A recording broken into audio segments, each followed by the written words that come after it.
हमने पंजाब एनेक्सेशन पढ़ लिया था। उसके बाद एक छोटा सा टेबल है जिसमें सिर्फ फाउंडर और एनेक्सेशन कैसे हुआ उसके बारे में लिखा है। एक छोटी सी डिटेल। नवाब ऑफ बंगाल मुर्शीद कुली खान ज़ाफ़र इनके फाउंडर थे 1765 ट्रीटी ऑफ इलाहाबाद के through. Maratha confederacy Bajirao first ये 1720 में बनी थी। 1801 में सब्सिडरी अलायंस यहाँ पर हुआ। नवाब of Karnataka Arcot Saadatullah Khan subsidiary alliance के थ्रू 1801। नवाब of Awadh Burhan Mulk 1801 subsidiary alliance. यहाँ पे 1856 के में डलहौजी के द्वारा पूरा अनेक्सेशन। हैदराबाद के जो निज़ाम उल मुल्क थे 1798 सब्सिडरी अलायंस।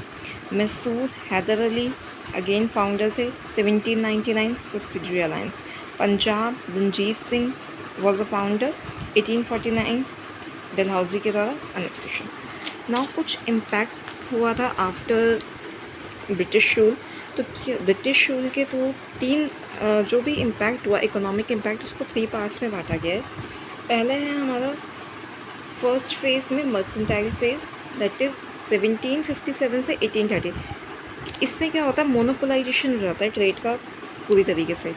वो लोग ट्रेड को पूरा मोनोपोलाइज कर देते हैं और अपने अकॉर्डिंग ट्रेडिंग करना स्टार्ट कर देते हैं। और जो भी रेवेन्यूज़ होते हैं बंगाल के उन्हें एक्सपोर्ट में इंग्लैंड में एक्सपोर्ट किया जाने लगता है। सेकेंड फेज़ जो होता है वो प्रॉपर होता है इंडस्ट्रियल फेज़ जो कि 1858 तक चलता है। यहाँ पे इंडिया को एक्सप्लॉइट किया जाता है। एक तरह से इंडिया को एक अच्छी मार्केट बना देती है ब्रिटिश गुड्स के लिए। और जो भी इंडिया का खुद का प्रोडक्ट होता है उसको मतलब बहुत ही ज़्यादा वर्स्ट कंडीशन आ जाती है उस टाइम इंडिया की जो मार्केट होती है उसकी। तो यहाँ पे हैवी इंपोर्ट ड्यूटी लगा दी जाती है इंडियन प्रोडक्ट्स के ऊपर, जिसकी वजह से जो मार्केट होता है काफ़ी डिस्करेज हो जाता है। इंडियंस यहाँ पे अपना रॉ मटेरियल एक्सपोर्ट करने लगे, रॉ मटेरियल को एक्सपोर्ट करते थे और इंपोर्ट करने लगे फिनिश्ड गुड्स। थर्ड फेज़ होता है इनका लास्ट फाइनेंशियल फेज़ जो कि 1860 से कंटिन्यू चलता जा रहा था। The British consolidated their position in India and made India a market for manufacturers and a supplier of foodstuffs and raw material. Introduction of railway हो गया आपका 1853। Post and telegraph banking system ये सब कब आता है आपका फाइनेंशियल फेज़ में आता है। मतलब इस टाइम फाइनेंशियल फेज़ में ये इंट्रोड्यूस करते हैं। रेलवे ब्रिटिशर्स लेके आते हैं, banking system, post and telegraph. यहाँ पे ब्रिटिश इन्वेस्टमेंट आपको काफ़ी देखने को मिलेगा, लेकिन साथ में ही आपका पब्लिक डेप्थ काफ़ी ज़्यादा इंक्रीज़ हो जाता है। इंडस्ट्रीज़ जैसे कि Tata iron and steel industry ये तब शुरू करती है 1907 में। उसके साथ ही फिर नेक्स्ट टॉपिक है ड्रेन ऑफ वेल्थ। दादा भाई नौरोजी एक बुक लिखते हैं poverty and un British rule in India. Poverty and un British rule in India 1867 में।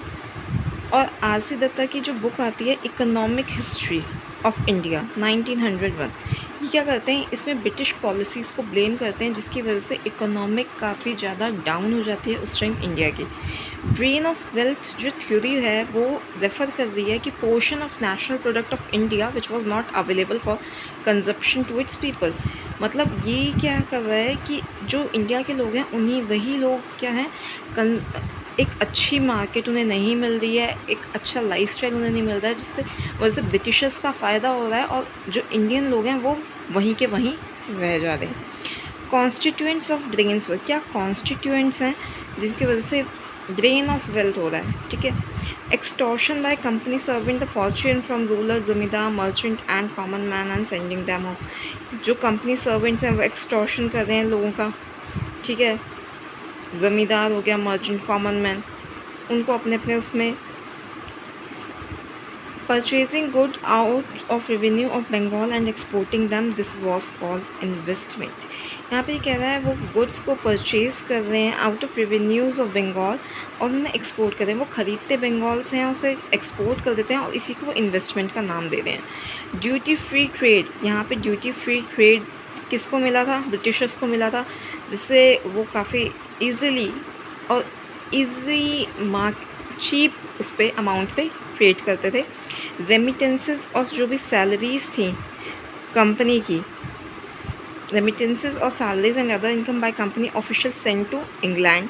होम चार्जेस और cost of salaries and pensions of company officials in India were paid from the treasury of India. जितने भी charges थे उसे कौन पे कर रहा था? इंडिया पे कर रहा था। काफ़ी ज़्यादा इंटरेस्ट लगाया जा रहा था किन पे? ब्रिटिश इन्वेस्टर्स पे करना पड़ रहा था, काफ़ी ज़्यादा इंटरेस्ट के साथ वो लोन देते थे। तो उसके बाद इसका इफ़ेक्ट्स क्या होता है? यहाँ पे जो ग्रोथ होती है इंडियन एंटरप्राइज की, बिजनेस की, वो रुक जाती है। ठीक है।